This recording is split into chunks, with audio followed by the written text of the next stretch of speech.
नमस्कार, मी रवींद्र थोरात. आपला भारत न्यूजच्या माध्यमातून आपले हार्दिक स्वागत आहे. परिवहन विभागाने 1 मे ते 15 ऑगस्ट दरम्यान विशेष पडताळणी मोहीम राबवलेली आहे. या दरम्यान अमराठी चालकांना मराठीचे धडेही देणार आहेत.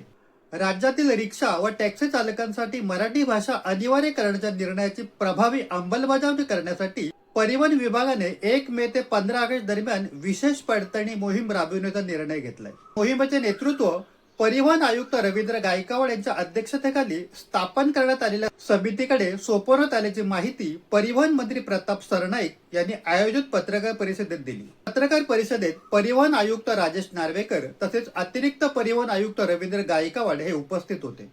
मंत्री सरनाईक म्हणाले की रिक्षा टॅक्सी संघटनांच्या प्रतिनिधींशी झालेल्या बैठकीत सर्व संघटनांनी मराठी भाषा अनिवार्य करण्याच्या निर्णयाला सकारात्मक प्रतिसाद देत पूर्ण पाठिंबा दर्शवला आहे. महाराष्ट्रात व्यवसाय करायचा असेल तर मराठी भाषा येणे आवश्यक आहे ही भूमिका सर्वांनी मान्य केल्याचे त्यांनी स्पष्ट केले. राज्यातील सर्व म्हणजे 59 आरटीओंना 1 मे पासून विशेष तपासणी मोहीम राबविण्याचे निर्देश देण्यात आले असून या अंतर्गत नियमाचे उल्लंघन करणाऱ्या तसेच बेकायदेशीर वाहतूक करणाऱ्या चालकांवर कडक कारवाई केली जाणार आहे. मात्र केवळ मराठी भाषा येत नाही या कारणावरून परवाना रद्द केला जाणार नसून इतर कायदेशीर तरतुदीनुसार कारवाई केली जाईल. मीरा भाईंदर येथे राबवण्यात आलेल्या विशेष तपासणी मोहिमेचा संदर्भ देत मंत्री सरनाईक म्हणाले की एकूण 3443 रिक्षांची तपासणी करण्यात आली होती. त्यापैकी 565 चालकांना मराठी भाषेचे ज्ञान सिद्ध करता आले नाही. तथापि या चालकांनी मराठी भाषा शिकण्याची तयारी दर्शवली. अतिरिक्त परिवहन आयुक्त रवींद्र गायकवाड यांच्या अध्यक्षतेखाली स्थापन झालेली समिती दररोज तसेच साप्ताहिक पातळीवर या मोहिमेचा आढावा घेणार असून तपासणी अहवालाच्या आधारे पुढील कारवाई संदर्भात आरटीओंना निर्देश देणार आहे.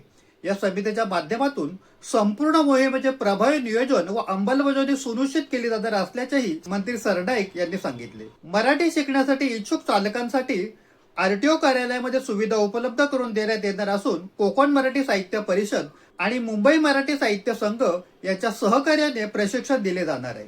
तसेच मराठी शिकवण्यासाठी पुस्तिका व ई पुस्तिका उपलब्ध करून दिल्या जाणार आहेत. मराठी भाषा शिकलेल्या चालकांना परवाना नूतनीकरण करताना हे प्रमाणपत्र आवश्यक राहील अशी माहितीही त्यांनी दिली. मराठी शिकण्याची तयारी दर्शवणाऱ्या चालकांना संधी देणे ही राज्याची परंपरा आहे. मात्र नियमाचे उल्लंघन करणाऱ्यांवर कोणतीही तडजोड केली जाणार नाही असा इशाराही मंत्री सरनाईक यांनी यावेळी दिला. या 100 दिवसांच्या मोहिमेनंतर 16 ऑगस्ट रोजी सर्वंकष अहवाल सादर करण्यात येणार असून त्यानुसार पुढील धोरणात्मक निर्णय घेतले जातील असेही शेवटी मंत्री सरनाईक यांनी स्पष्ट केले. अशाच प्रकारच्या नवनवीन बातम्या पाहण्यासाठी भारताचा बुलंद आवाज आपला Bharat channel subscribe, share, like आणि शेअर करायला विसरू नका.